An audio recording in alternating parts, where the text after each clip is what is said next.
la historia, los conflictos armados han marcado profundamente en las sociedades, dejando cicatrices en las personas, comunidades y naciones. Detrás de esta lucha con el poder, los ideales y los territorios, emergen historias de sufrimiento, resistencia y humanidad.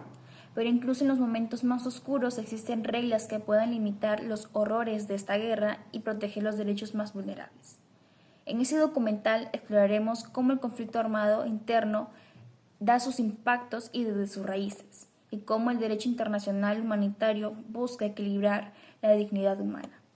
Acompáñenos en este recorrido donde exploraremos cómo las leyes equilibran la balanza entre la necesidad de luchar y el deber de proteger. Una flagrante violación al derecho internacional humanitario. El conflicto armado interno en Perú, que se desarrolló entre 1980 y 2000, constituyó una grave violación al derecho internacional humanitario y a los derechos humanos. Tanto el Estado peruano como el grupo terrorista Sendero Luminoso perpetraron actos de violencia que trascendieron los límites de cualquier conflicto armado, dejando una profunda cicatriz en la sociedad peruana. Entre las múltiples violaciones al derecho internacional humanitario cometidas durante el conflicto se destacan ejecuciones extrajudiciales. Tanto las Fuerzas Armadas como Sendero Luminoso llevaron a cabo ejecuciones sumarias de civiles, lo cual constituye una grave violación al derecho a la vida y a la integridad personal. Desapariciones forzadas. Miles de personas fueron secuestradas y desaparecidas, privándolas de su libertad y negándoles el derecho a un juicio justo. Tortura. La tortura fue utilizada de manera sistemática por ambos bandos, como método de interrogatorio y castigo, violando el derecho a la integridad física y mental. Tratos crueles, inhumanos o degradantes. Los detenidos fueron sometidos a condiciones de detención inhumana y degradante, lo que constituye una violación al derecho a un trato digno. Desplazamiento forzado. Miles de personas fueron desplazadas de sus hogares, viéndose obligadas a abandonar sus tierras y medios de subsistencia. Ataques a la población civil. Tanto las Fuerzas Armadas como Sendero Luminoso perpetraron ataques indiscriminados contra la población civil, violando el principio de distinción entre combatientes y no combatientes. Por último, reclutamiento de niños. Niños y niñas fueron reclutados y utilizados como combatientes, lo cual constituye una grave violación a los derechos del niño. Estas violaciones no solo vulneraron los derechos de las víctimas individuales, sino que también afectaron gravemente a la sociedad peruana en su conjunto, generando un clima de miedo, desconfianza y violencia. Además de las violaciones al derecho internacional humanitario, el conflicto también puso de manifiesto la existencia de graves deficiencias en el sistema de protección de los derechos humanos en Perú. La falta de independencia del Poder Judicial, la impunidad de los responsables de los crímenes y la debilidad de las instituciones estatales contribuyeron a perpetuar la violencia y a obstaculizar la búsqueda de la verdad y la justicia. La Comisión de la Verdad y Reconciliación documentó de manera exhaustiva las graves violaciones a los derechos humanos cometidas durante el conflicto y sentó las bases para la reparación a las víctimas. Sin embargo, la implementación de las recomendaciones de la CBR ha sido lenta y parcial. Muchos de los responsables de los crímenes aún gozan de impunidad. Es fundamental que la sociedad peruana siga demandando justicia y reparación para las víctimas del conflicto armado interno. Solo así podremos construir un futuro más justo y equitativo para todos. Un día como hoy, 18 de junio, los terroristas de Sendero Luminoso, que después de meses que tenían el control del pabellón azul en el penal del Frontón en la isla San Lorenzo, capturaron como rehenes a policías de la Guardia Republicana y tomaron también como prisioneros a miembros del Instituto Nacional Penitenciario. Para apoyar a la Guardia Republicana al rescate de los rehenes, la Fuerza de Operaciones Especiales fue encargada de abrir un acceso con explosivos al pabellón azul. Como estaban fuertemente armados los terroristas, terroristas los recibieron con un nutrido fuego desde la parte alta, siendo heridos varios de ellos y algunos quedando discapacitados hasta estos días. Los de la Guardia Republicana no pudieron ingresar, por lo que se le encargó a la Infantería de Marina que rescataran a los rehenes y retomara el control del penal. Era la primera vez que los infantes de Marina se encargarían de una operación de rescate de rehenes. En una primera incursión fue herido por un francotirador el técnico infante de Marina Marino Palacios, muriendo a los pocos minutos. En un segundo grupo de ataque, el comandante a cargo fue herido de gravedad, siendo rescatado por el OM-1 infante de Marina Edilberto Jiménez, que en ese rescate recibe un balazo en la cabeza y muere instantáneamente. El OM-1 Palomo Carlos, que también estuvo en ese rescate, recibió un balazo en la espalda y lo dejó gravemente herido también. Otro grupo a cargo del comandante Vega Ione más 3 infantes de Marina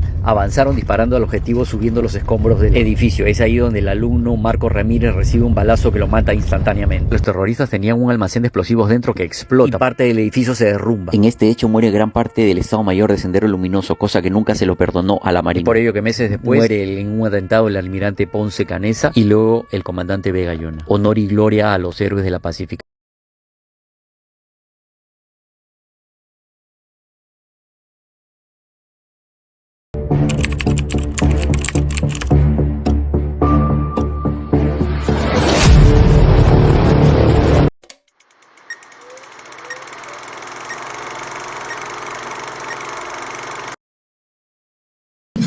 Hola, buenos días. ¿Te puedo hacer una pregunta? Claro.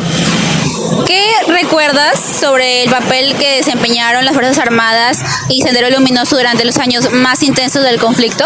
Sobre lo que yo recuerdo, lo que pasó en ese momento y tanto que tengo conocimiento de lo que estudio, Sendero Luminoso fue una organización criminal en el tiempo de Fujimori donde cometieron muchos maltratos y violaciones de derechos ante las personas inocentes, que hubieron muchos asesinatos sin razón alguna, más que todo personas indígenas o de pueblos que no podían ser escuchados.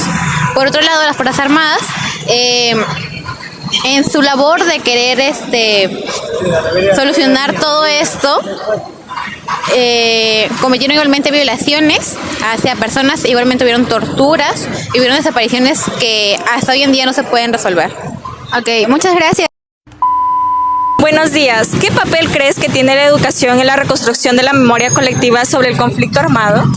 Buenos días. Con respecto a la pregunta, yo creo que la educación es un papel muy fundamental, ya que los alumnos, podemos saber el pasado y nuestra historia y no volver a repetir los mismos errores, ya que, como sabemos, todo este conflicto nos marcó y nos destruyó por completo. Y bueno, todo eso fue una reconstrucción, pero hemos avanzado y hemos logrado superar eso. Gracias. Gracias. Buenos días. ¿Te puedo hacer una pregunta? Sí, sí. Ya. ¿Qué papel crees que tiene la educación en la reconstrucción de la memoria colectiva sobre el conflicto armado? La educación tiene un papel fundamental en la reconstrucción de la política. ¿Por qué? Porque nos da una retrospectiva de lo que sería el conflicto armado que ha pasado en veces anteriores. Esto nos lleva a que al enseñar estas formas vamos a poder aprender de los errores y volver a las acciones que ejecute el Estado van a poder ser mejores a las anteriores. Entonces, si enseñamos esto a las personas, a los nuevos ciudadanos, vamos a tener buenos resultados. Muchas gracias. Ya, hola. ¿Crees que se ha hecho justicia para las víctimas de desapariciones forzadas, ejecuciones extrajudiciales y otras violaciones de derechos humanos? Hola, ¿qué tal? Si bien el Estado peruano tomó medidas que para erradicar el terrorismo, considero que no se ha hecho justicia, porque aún en la actualidad hay personas que siguen buscando a sus familiares, a sus víctimas, que no tienen aún, se podría decir, el consuelo o alguna sanción que pueda, resarcir el daño que se ocasionó, ¿no?, en aquellas épocas. Muchas gracias. Una pregunta. Sí, ¿qué tal? Buenos días. ¿Qué le dirías a las nuevas generaciones sobre lo ocurrido durante el conflicto armado interno en el Perú? Pues que actualmente no hace falta que haya un conflicto armado para solucionar los problemas internacionales o los problemas dentro de un país, ya que pues ha avanzado mucho la tecnología tanto en la ciudad, en la zona, como políticamente también, ¿no? Y eso nos ayuda también pues para nosotros saber qué hacer y cómo organizarnos por si hay un conflicto de estos otra vez, ¿no? Tanto así que nos ayudaría también para poder organizarnos mejor políticamente y poder elegir bien a nuestras autoridades. Y nosotros como estudiantes de Derecho, pues, tenemos que tener en cuenta esto y ya no, esa sería mi opinión, eso sería todo. Gracias. Estas fueron las opiniones emitidas por los estudiantes de la Universidad Tecnológica del Perú. A continuación, nuestro grupo, con respecto al tema investigado, conflicto armado interno y derecho internacional humanitario, hemos redactado las siguientes conclusiones, las cuales resaltan la importancia de seguir trabajando en el fortalecimiento de los mecanismos de protección de los derechos humanos y el cumplimiento del derecho internacional humanitario en situaciones de conflicto. En primer lugar, las acciones perpetradas por los grupos subversivos como Sendero Luminoso y MRTA, así como por agentes estatales, dieron lugar a ejecuciones extrajudiciales, desapariciones forzadas y actos de tortura, afectando principalmente a las poblaciones más vulnerables del país. En segundo lugar, el proceso de justicia transnacional posterior al conflicto, liderado por la Comisión de la Verdad y Reconciliación, reveló la necesidad de fortalecer el sistema judicial y garantizar la reparación integral de las víctimas para promover la reconciliación nacional y evitar la repetición de estos hechos.